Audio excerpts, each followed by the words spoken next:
afternoon. Good day po, attorney. I am Mrs. Mary Jane Manalon Fahilago from Alfredo P. Navarrete Memorial School, Binungan, San Agustin, Luzon.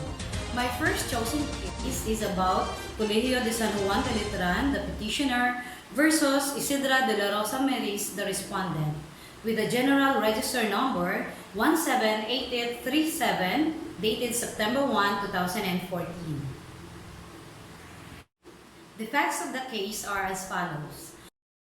Petitioner, Colegio de San Juan de Letran, is a religious educational institution operated by the Order of Preachers. Respondent, Isidra de la Rosa Meris, was hired by petitioner in January 1971 as a probationary trial teacher. Then, she steadily climbed up the ranks until she became master teacher in June 1982. However, her stint with petitioner temporarily ended when she resigned in March 1991. 7 years later, respondent returned to petitioner as junior teacher C in the elementary department for the period of February up to April 1998. On October 21, 1999, she was hired again as a substitute teacher, wherein she acted as such until her eventual termination on October 3, 2003. The rift between petitioner and respondent began on September 10, 2003, when several parents of the preparatory pupils who were under the class of respondent went to the principal's office to lodge a complaint against respondent, alleging the following. First, respondent has been too indifferent and unprofessional in addressing their concerns, and second, the pupil who landed in the top of the honor roll seemed not to be the best pupil in class. Relying on such theories, said parents then asked for the formula in the computation of the general average. Petitioner conducted an investigation relative to the parents' concerns by gathering respondents' class records as well as her students' test papers and report cards. The investigation revealed certain discrepancies in the entries of grades in respondents' dirty record book as against her clean record book. Specifically, the alleged discrepancies consisted of the following. It was further discovered that there were erasures in certain grades of the above-named pupils which appeared in the clean records. Taking action on the matter, petitioner sent respondent a letter dated September 12, 2003, which detailed the parents' complaints and the aforementioned discrepancies. Respondent, however, refused to receive said letter, prompting petitioner to send the same by registered mail and by LBC Express. As certified by LBC Express, the memo was delivered to respondent on September 23, 2003.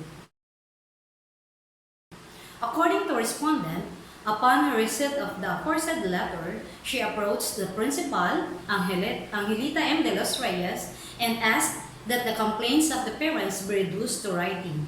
However, respondent never received such written complaint. Respondent further alleged that on October 2, 2003, she was summoned to the office of Reverend Father Edwin A. Lau, OP, who blatantly asked her why she tampered with her students' grades, of which she vehemently denied. Father Lau informed her that while her performance as a teacher is excellent, she could no longer continue with her employment with petitioner since her conduct towards her co-teachers is unpleasant.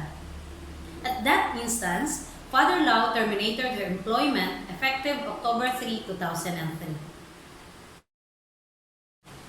On October 6, 2003, respondent instituted a complaint for illegal dismissal and damages before the labor arbiter or the LA, claiming that she was dismissed without cause and in violation of her right to due process.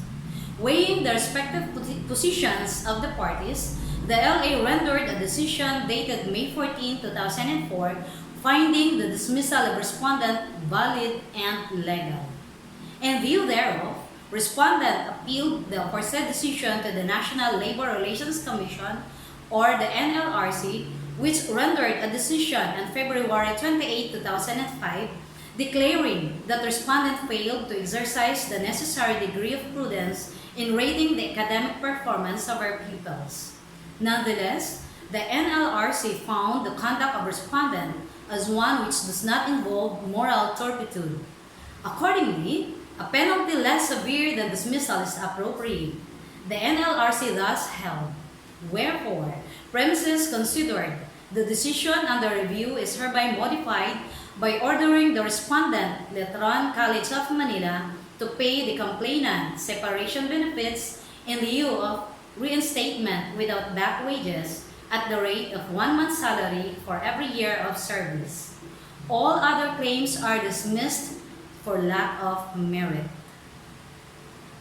Dissatisfied, petitioner then filed a petition for certiorari with the CA on the ground that the NLRC committed grave abuse of discretion amounting to lack of excess of jurisdiction. On May 30, 2000, the CA, or the Court of Appeal, rendered a decision finding respondent's petition meritorious. The dispositive portion of which states, wherefore, the petition is hereby granted.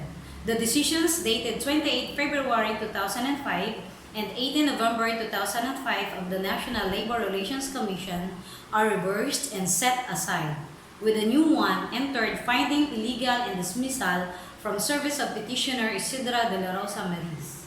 Accordingly, Letran College Manila is hereby ordered to pay her separation pay equivalent to 1 month's salary for every year of service in lieu of reinstatement plus full back wages without deduction or qualification counted from the date of dismissal until the finality of this decision, including other benefits she is entitled to under the law. From the aforesaid decision, both parties filed their respective motions for reconsideration. The petition raises essentially two main issues. First, whether or not the CA erred in finding grave abuse of discretion on the part of the NLRC when the latter dismissed petitioner's appeal from the LA's decision for respondent's failure to attach a certification of non-forum shopping to her memorandum of appeal in violation of NLRC Resolution 01-02 Series of 2002, and number 2, whether or not the CA erred in finding grave abuse of discretion on the part of the NLRC when the latter declared respondent to have been dismissed on valid grounds and in accordance with due process. After a scrupulous review of the records and evidence before us, we find the petition meritorious. Accordingly, the reversal of the decision of the CA is in order. After deliberately and knowingly disregarding the shoe cause letters and her opportunities to be heard, as well as the termination letter, respondent cannot now claim that she was denied due process. Indubitably, respondent was dismissed from employment for a just cause and in accordance with due process under existing labor laws, rules, and regulations. Accordingly, she is not entitled to reinstatement or separation pay, back wages, or other claims for damages. No court, not even this court, can make an award that is not based on law. In view thereof, it is pointless to belabor the other issues raised in this petition. Wherefore, the court grants the petition and reverses the decision of the Court of Appeals in CAGR's SP number 92933 dated January 29, 2007, and its resolution dated May 25, 2007, and reinstates the resolution of the National Labor Relations Commission dated November 18, 2005, which dismissed the appeal of respondent Isidra de la Rosa Maris. So ordered. Diosdado M. Peralta, Associate Justice. That's all for my first case. Thank you everyone. Stay safe always. God bless.